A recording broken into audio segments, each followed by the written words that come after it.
Chair.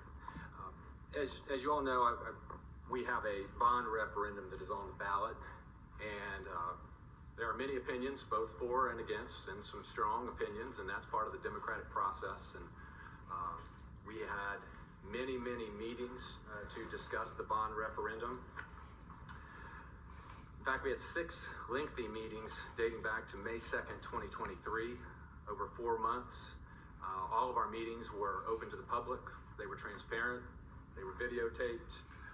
We had extensive citizen input.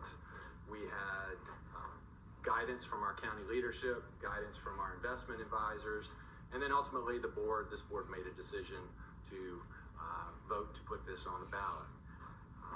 I think it was a very open process, and so I would like to address some concerns, and perhaps the board member who put this out can clarify this for us. But now I was disappointed, Mr. Bazzani, in your newsletter, and we've had our disagreements and we've had our agreements, and we've had some respectful debates, and so perhaps you can clear this up for us. But someone forwarded me your newsletter where you referred to the referendum as a smoke screen, and that concerned me because first I was confused as to why it would be labeled that, and I looked up, when it's not a physical smoke screen, what do people mean by that? And looking it up, it means a ruse, it means deception, it means a fraud. And I'm concerned that this word is suggesting that somehow the Board of Supervisors, county leadership, county employees are engaged in some deception. And when this has been, in my opinion, a very open process. And so I just would hate for that to be the impression of this process of giving citizens a choice regarding this referendum. I believe there were also some statements in that newsletter that were not accurate, and I would ask that they be clarified for the citizens, because I think we are all entitled to our opinion. We're all entitled to an open debate, but I think it's very important as elected leaders who spent 4 months debating this to make sure that everything that we put out there is accurate. Thank you. So, Mr. Bazzani, I'll respond. The term smokescreen is, I'll stick by that. So I will stick by that term because the folks do not know that we could have built this firehouse without raising taxes and without the use of a referendum. And the fact that all these other projects that are listed on this referendum will not start to occur until years down the road, it seems unseemly to me that you would pack these other projects that won't start until 6 years down the road. And then 6 years down the road, even Botetourt High, the HVAC for Botetourt won't start till 2031.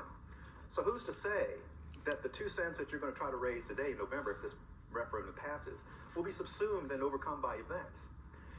A lot of these projects are similar to buying a car today, making payments on it for 5 months or 5 years, and then taking delivery. And by that time, you'll forget what the color of the car is. And so I think it's a smokescreen. And it's my opinion, and I believe so, that it is a smokescreen. And that people should vote no, because this is the wrong way to do business. We've never had low priority projects come up on a referendum for the voters to vote on. We should have had the courage to raise the taxes if we wanted to raise the taxes. Why didn't we do that? That's our job as representatives of this county. So if we want to shirk our duties and not do that, and we couch our concerns to the people of this county, so be it.